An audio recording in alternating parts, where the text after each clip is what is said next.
যারা নতুন ড্রাইভিং শিখবেন বা শিখতেছেন, আমার কাছে ম্যানুয়াল গাড়ির গিয়ার ফালানো উঠানো তাদের কাছে মাথাটা চক্কর বক্কর খাইয়া যাওয়ানোর সম্ভাবনাটাই বেশি।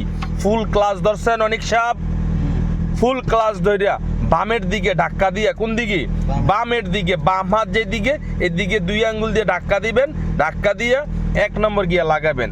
1 নম্বর গিয়ার লাগানোর পরে আপনি অ্যাক্সেলেটর দিচ্ছেন, চুল পরিমাণ ক্লাস ছাড়ছেন, গাড়ি হাঁটতেছে, আস্তে করে ক্লাসগুলো সাইডে দিবেন।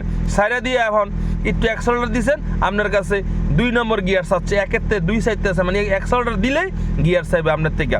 সামনে নজর দিয়া আবার ফুল ক্লাস ধরে অ্যাক্সেলেটর সাইডে দিয়া এই 2 নম্বর গিয়ার হালাইলেন। 2 নম্বর গিয়ার হালানোর পরে এখন আবার অ্যাক্সেলেটর দিচ্ছেন, আবার ক্লাস আস্তে আস্তে ছাড়ছেন। আটকা ছাড়লে ক্লাস স্টার্টটা বন্ধ হওয়ার সম্ভাবনা বেশি, গাড়িটা ঝুঁকি দিব। তারপর আপনি অ্যাক্সেলেটর দিচ্ছেন, 3 নম্বর গিয়ারটা সামনের দিকে হালাইছেন। হালানোর কারণ হইলো অনেক সময় দেওয়া যায় তারা 3 যাইতে যাইয়া 1 নেই যায়, ঠিক না? 3 নাম্বার নিতে যাই 1 নাম্বার নিয়ে যায়, সেজন্য আবার সোজা, এটা সোজা 1 সোজা 3, সবসময় সোজা 3 সোজা 4। অনেক সময় দেওয়া যায় 4 নিতে যাইয়া ব্যাক গিয়ার লাগাইলেন, ভুল এই কাজটা করবেন না। তখন আপনি মাথা ঠান্ডা রেখা 3 যেদিকে নিছেন সোজা টান দিয়া সাইড হালাই দিবেন, ফুল ক্লাস ধইরা অ্যাক্সেলেটর সাইডা। সবাই খেয়াল রাখবেন। আসসালামু আলাইকুম রহমতুল্লাহ।